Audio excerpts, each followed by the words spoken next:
नमस्कार बंधुगण आशा करते आपने समस्ते भल थे 2016 मसीहा ओटीटी पेपर आसी एमआईएल पेडागोजी पार्ट को एठार आम आलोचना करने जाऊे।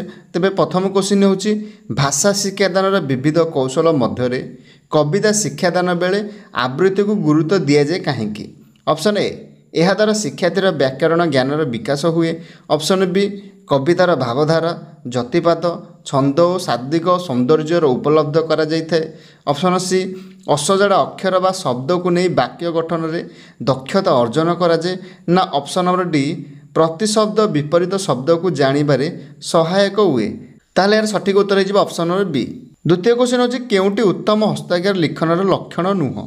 ऑप्शन ए शब्द शब्द मध्य व्यवधान रखा। ऑप्शन बी विराम चिन्हर व्यवहार करवा। ऑप्शन नंबर सी अक्षर गुड़ी को निर्भुल कर लिखा ना। ऑप्शन नंबर डी धाड़ी गुड़ी को सीधा कर लिखा। ताहले एरा सठिक उत्तर हो ऑप्शन नंबर बी विराम चिन्हर व्यवहार करवा। 53 नंबर क्वेश्चन निम्नलिखित केउंटी शिक्षार्थीर उत्तर लिखिबारे स्वाधीनता अधिक। ऑप्शन ए मुक्त लिखन। ऑप्शन बी सूचनात्मक लिखन। ऑप्शन सी दृष्ट लिखन ना। ऑप्शन नंबर डी श्रुत लिखन। ताहले सठिक उत्तर हो ऑप्शन नंबर ए मुक्त लिखन। 54 नंबर क्वेश्चन प्राग प्राथमिक स्तर में शिशुर शिक्षण दक्षता वृद्धि पाई केउं विषय प्रति प्रथमे दृष्टि देवा उचित। ऑप्शन ए पठन श्रवण। ऑप्शन बी श्रवण लिखन। ऑप्शन सी कथन पठन ना। ऑप्शन नंबर डी श्रवण आउ कथन। ताहले सठिक उत्तर हो ऑप्शन नंबर डी श्रवण आउ कथन। 55 नंबर क्वेश्चन व्याकरण शिक्षार मूल भित्ति कौन हेबा आवश्यक। ऑप्शन ए वाक्य शिक्षा। ऑप्शन बी शब्द शिक्षा। ऑप्शन सी वर्ण शिक्षा ना। ऑप्शन नंबर डी सूत्र शिक्षा। ताहले सठिक उत्तर हो ऑप्शन नंबर डी सूत्र शिक्षा। 56 नंबर क्वेश्चन पाठ योजनार गद्य शिक्षादान केउंटी एक सोपान नुह। ऑप्शन ए शब्दानुशीलन। ऑप्शन बी सरव पठन। ऑप्शन सी नीरव पठन ना। ऑप्शन नंबर डी द्रुत पठन।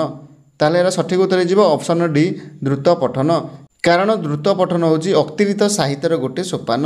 57 नंबर क्वेश्चन प्रथम श्रेणी में पढ़ा जाउथिबा हस खेल बहीटी केउंथिपाई एक सम्मानित पाठ्यपुस्तक भाव में ग्रहण करा जाइछि।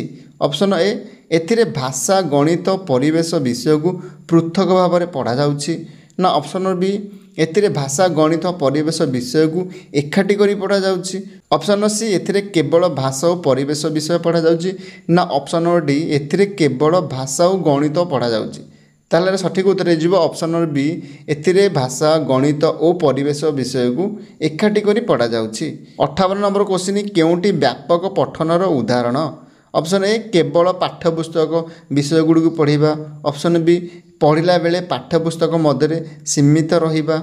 ऑप्शन सी बारंबार विषय गुड़ी को पढ़ा ना। ऑप्शन डी पाठ्यपुस्तक सहित विविध पुस्तक अध्ययन करवा।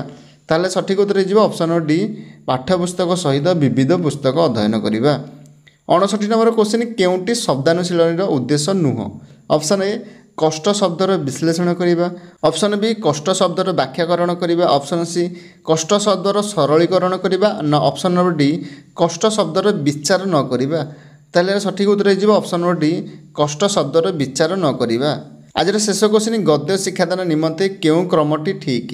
ऑप्शन ए शिक्षकर आदर्श पठन शिक्षार्थीर उच्च पठन तापर शब्दानुशीलनी तापर हो नीरव पठन ना। ऑप्शन नंबर बी शिक्षार्थी उच्च पठन नीरव पठन शब्दानुशीलन शिक्षकर आदर्श पठन। ऑप्शन नंबर सी शब्दानुशीलन नीरव पठन शिक्षकर आदर्श पठन शिक्षार्थी उच्च पठन ना। ऑप्शन नंबर डी नीरव पठन शब्दानुशीलन शिक्षार्थी उच्च पठन ना शिक्षकर आदर्श पठन। तेबे यार सठिक आंसर हो ऑप्शन नंबर ए शिक्षकर आदर्श पठन तापर शिक्षार्थी उच्च पठन तापर शब्दानुशीलन आ लास्ट को नीरव पठन।